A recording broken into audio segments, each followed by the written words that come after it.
हाय दोस्तों, मैथ मज़ा में आपका स्वागत है। जैसा कि कल हमने एक वीडियो बनाई थी जिसमें आपके टाइम टेबल की बात की थी, जो परीक्षाएं 24 तारीख से शुरू होने वाली हैं। तो हमने वेबसाइट से ही जाकर यह प्रश्न पत्र डाउनलोड किया है। 2021-22 का मॉडल पेपर हिंदी का है।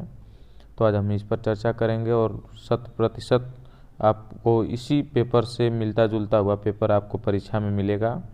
ध्यान से आप इसको समझ लीजिए। जैसे हम बता रहे हैं, आपको परीक्षा का मॉडल पेपर समय आपको 3 घंटा 15 मिनट मिलेगा, जो पूर्णांक 70 नंबर का है। तो पहले आपको दिया हुआ है कि प्रारंभ के 15 मिनट परीक्षार्थियों को प्रश्न पत्र पढ़ने के लिए निर्धारित हैं। इसमें 3 घंटा 15 मिनट में आप 15 मिनट प्रश्न पत्र को पढ़ सकते हैं। तो जैसा कि हम देख रहे हैं, प्रश्न पहला का क ऑप्शनल प्रश्न है। इसमें आप थोड़ा मोड़ा जो भी दिया हुआ है आपके पेपर में है या सीरीज कोई लिए हों तो उसमें से यह पढ़ सकते हैं। अधिकतर प्रश्न इसमें से फंस जाएंगे। हम आते हैं जो एकदम हुब टू हुब आने वाले प्रश्न हैं उनके लिए। जैसे प्रश्न 2 में दिया हुआ रीति मुक्त धारा के किन्हीं 2 कवियों के नाम लिखिए। तो आप इस पर ध्यान दीजिएगा। रीति मुक्त कवि, भक्ति काल के कवि, छायावाद वाले कवि, जैसे 2 प्रवृत्तियों का उल्लेख कीजिए। इसके उत्तरायण कृति के अनुसार रीति मुक्त धारा कवि 2 कवियों के नाम, ये सब आप थोड़ा सा ध्यान दीजिएगा। गद्य में आप ध्यान देंगे कि गद्य में जो दिया प्रश्न नंबर 3 में जो दिया है कि निम्नलिखित गद्यांशों में से किसी एक के नीचे दिए गए प्रश्नों का उत्तर दीजिए। तो आप दोनों दिया हुआ है, जिसमें आपको संदर्भ आप याद कर लीजिएगा। एक संदर्भ आप याद कर लेंगे तो आपका काम चल जाएगा। फिर दूसरा क्वेश्चन इसमें दिया हुआ है कि रेखांकित अंशों की व्याख्या कीजिए। तो आप इनको एक बार पढ़ सकते हैं कि विभिन्नताओं को देखकर यदि अपरिचित आदमी घबरा कर कहे उठे और यह कह दे देश नहीं उनके देशों का समूह है, यह एक जाति नहीं अनेक जातियों का समूह है, तो इसमें कोई आश्चर्य नहीं। दिया कि व्याख्या कीजिए। आपको अगर थोड़ा सा जैसे इसमें देखकर अपरिचित या अलग, बिखराव जैसे ऐसे शब्दों का प्रयोग करके आप बना सकते हैं, या नहीं समझ में आ रहा हो तो आप हुब टू हुब इसे उतार दें, कोई दिक्कत नहीं होगी, आपको नंबर मिल जाएंगे। उपयुक्त गद्यांश में भारत की बोलियों और संप्रदायों के संबंध में लेख द्वारा क्या बताया गया है, आप इसको पढ़ के उसमें से बता सकते हैं कि जो अपरिचित व्यक्ति हैं उनका अलग अलग है। एक कोष पे वाणी बदल जाता है, पानी बदल जाता है जो है, उस तरह आप देख सकते हैं। इनमें आप कर लेंगे, लेकिन संदर्भ और व्याख्या आप जरूर याद करिएगा। संदर्भ पहले लिखिएगा, इसके बाद टिप्पणी भी लिख लीजिएगा और इसके बाद तब व्याख्या की हेडिंग डालिएगा। प्रश्न नंबर 4 हम देख लेते हैं कि निम्नलिखित पद्यांशों में से किसी एक संदर्भ व्याख्या कीजिए तथा काव्य संदर्भ को स्पष्ट कीजिए। जैसा कि इसमें दिया हुआ है कि काव्य के बारे में लिखना है, तो आप थोड़ा सा 2-3 कविताओं पर ध्यान देंगे तो आपको पता चला। संदर्भ में आप इतना ध्यान दीजिएगा कि नाम, जो रचनाकार हैं उनका नाम जरूर लिखिएगा। जिसे इसमें दिया हुआ है आप देख सकते हैं 2 है, दोनों में से जो आ रहे हो उसको आप लिख सकते हैं। कम से कम मैक्सिमम आप 5 चैप्टर काव्य का और 5 चैप्टर गद्य का पढ़ लेंगे, उतने में से हिंदी का काम आपका हो जाएगा। क्वेश्चन नंबर 5 दिया हुआ है कि निम्नलिखित में से किसी एक लेखक का जीवन परिचय देते हुए उनकी किसी एक रचना का उल्लेख कीजिए। जिसमें दिया हुआ आचार्य रामचंद्र शुक्ल, डॉक्टर भगवती शरण उपाध्याय और जयशंकर प्रसाद। आप इसमें से तीनों लोगों को याद कर लीजिए, 2 जरूर आ जाएंगे आपके। आचार्य रामचंद्र शुक्ल निश्चित आने वाले हैं, जयशंकर प्रसाद भी आएंगे। जयशंकर प्रसाद हो सकता है कि आपके पद में गद्य में भी आए, पद में भी, दोनों में आ सकते हैं। जैसे नीचे दिया हुआ ख में कि निम्नलिखित कवियों में से किसी एक कवि का जीवन परिचय दीजिए तथा उनकी किसी एक रचना का नाम लिखिए। मैथिली शरण गुप्त, महादेवी वर्मा, सूरदास। इसमें से आपके सूरदास, कबीर और महादेवी वर्मा 3 लोगों का याद कर लीजिए, तीनों लोगों का आ जाएगा। अंत में हम बताएंगे कि जीवन परिचय अगर न याद हो तो कैसे लिखेंगे आप। वीडियो में बने रहिएगा। निम्नलिखित में से 6वां प्रश्न दिया हुआ है, निम्नलिखित में से किसी एक संदर्भ हिंदी में अनुवाद कीजिए। आप इसमें संदर्भ सहित अनुवाद कर लीजिएगा, संदर्भ याद रहेगा, उसी संदर्भ को लिखिएगा। और अगर अनुवाद करने न आए तो जो इसे मानव जीवन से जीवन, संस्करण, संस्कृति, पूजा, धर्म, इसके बारे में पूर्वज पहले के लोग, ऐसे हिंदी में करके आप व्याख्या कर लेंगे। हिंदी में अनुवाद इसी में से जो पढ़ के आ रहा है करिए, नहीं आ रहा है इसी को उसी तरह हिंदी का जो हलंत विसर्ग है हटा कर लिख सकते हैं आप। अगर एकदम नहीं आप किसी पढ़े हों तो कुछ ही समय बचा हुआ जिससे कि आपका काम हो जाए, इसलिए हमने ये वीडियो बनाई है। प्रश्न नंबर 7, अपनी पाठ्यपुस्तक से कंठस्थ किया हुआ कोई एक श्लोक जो इस प्रश्न पत्र में न आया हो। ध्यान रखें 2 कविता याद करें, 4-4 लाइन की 2 कविताएं याद कर लेंगे आप। एक कविता निश्चित आने वाली है, 2 कविताएं याद कर लें, अगर आगे जाएगी दूसरी लिख देंगे, दूसरी आएगी तो उसको लिख देंगे। हम ख प्रश्न देखते हैं। निम्नलिखित प्रश्नों में से किन्हीं 2 प्रश्नों के उत्तर संस्कृत में लिखिए। आप इसको संस्कृत में उत्तर संस्कृत में लिखिए। पिता कामा से उत्तर अस्ति, बताएं ना कि आप हर गद्य पद संस्कृत जो भी हो उसमें से 3 या 5 चैप्टर तक का ध्यान दीजिए, उसमें से आपका काम हो जाएगा। करुण व हास्य रस का स्थायी भाव परिभाषा लिखिए। आप करुण और हास्य रस दोनों पढ़ के जाइएगा, इन दोनों निश्चित आने वाले हैं। करुण रस और हास्य, अस्थायी भाव, अनुभाव, विभाव और संचारी भाव सब याद रहे।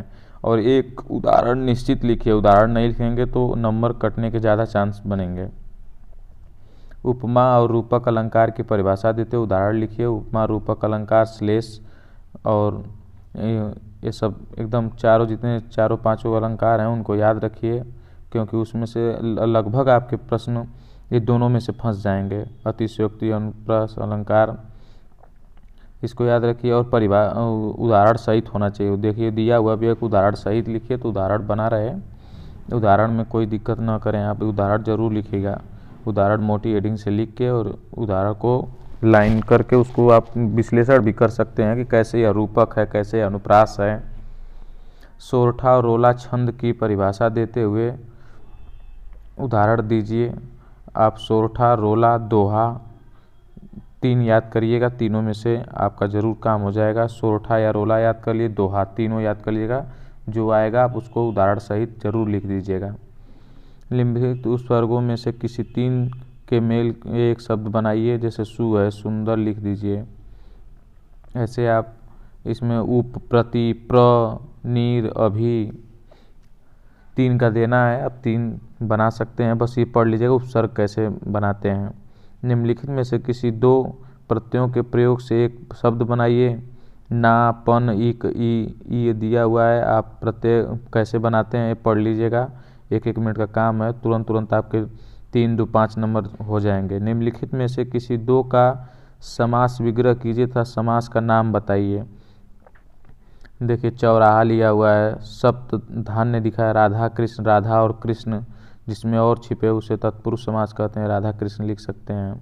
चौराहा द्विगु समास होता है, 4 राहों का मेल को चौराहा कहा जाता है।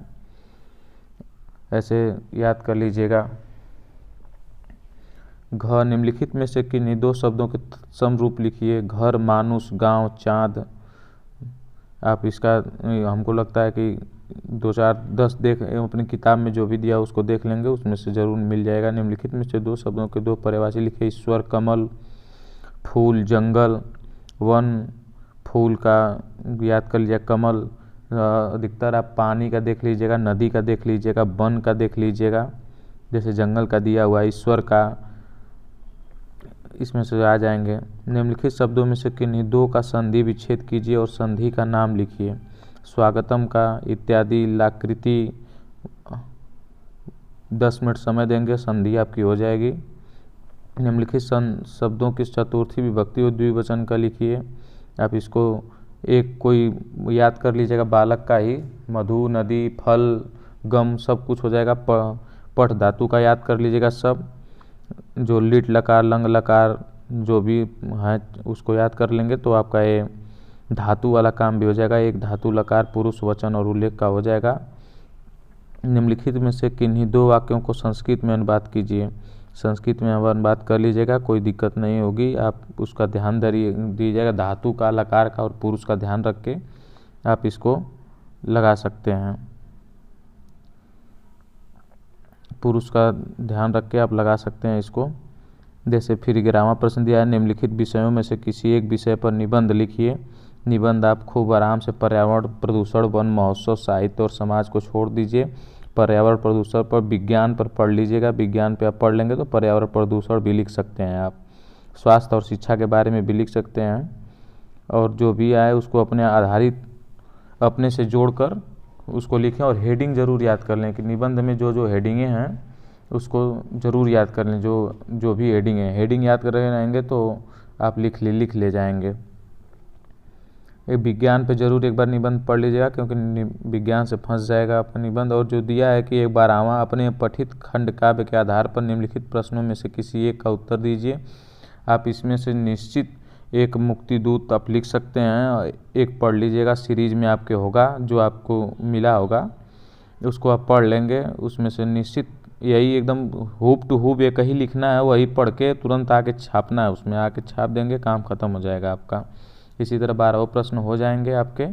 और बस मेहनत 1 घंटे की है, 1 घंटा मेहनत करेंगे बस सब हो जाएगा। संधि एक बार देख लीजिए, समास देख लीजिए, अलंकार देख लीजिए, तद्भव स्तंभ देख लीजिए, और एक मुक्तिदूत वाला जो बताया इसको निश्चित देख लीजिएगा, ये हो जाएगा आपका। इस तरह हिंदी का हो गया है। चैनल को आप सब्सक्राइब कर लीजिए, क्योंकि आगे हम गणित पर चर्चा करेंगे। मैथ मात्र आपको बता देंगे क्या क्या पढ़ना है, वो पढ़ लेंगे, आपका अच्छा खासा नंबर मिल जाएंगे। हिंदी पर आप ध्यान दीजिएगा। हिंदी में बताएं आपको कि कवि याद कर लीजिएगा, कवि जो भी गद पद में हैं, गद और पद में 3-3 कवि के नाम याद कर लीजिएगा। नहीं होगा हाँ अंत में बताने के लिए आपसे बोले थे कि कैसे होगा। जीवन परिचय में इतना ध्यान रखिएगा, अगर आपको याद हो तो ठीक, नहीं याद हो तो सन याद कर लीजिए, उनकी रचना याद कर लीजिए। और सबको जन्म और मृत्यु याद रहेगी, सब में लिख दीजिएगा कि जैसा कि हम बता रहे थे आपको कि जन्म और मृत्यु याद कर लीजिएगा और रचना याद रहेगी, तो सब में आप लिख सकते हैं कि यह पढ़ने में बहुत तेज थे, इनके ये रचनाएं में इनके माता पिता मर गए, ऐसे जोड़ के आप लिख सकते हैं। सभी कवियों का वही हाल है। लिख सकते हैं कि ये पढ़ने में बहुत कमज़ोर थे, बाद में बहुत तेज़ हो गए, इनको इतनी भाषाओं का ज्ञान है, इनकी मृत्यु अब हुई थी, इनका जन्म यहाँ था, इनके माता पिता यहाँ के थे। तो इसके बाद इनकी रचना लिख दीजिए, हो जाएगा। कम से कम 1 पेज जरूर जीवन परिचय लिखिएगा। चैनल को सब्सक्राइब कर लीजिए। गणित के लिए हम अगली वीडियो में आपको बताएंगे गणित कैसे तैयार करना है कम समय में अधिक नंबर लाने के लिए। बहुत बहुत धन्यवाद आप लोगों का। मैथ मज़ा में आपका स्वागत है।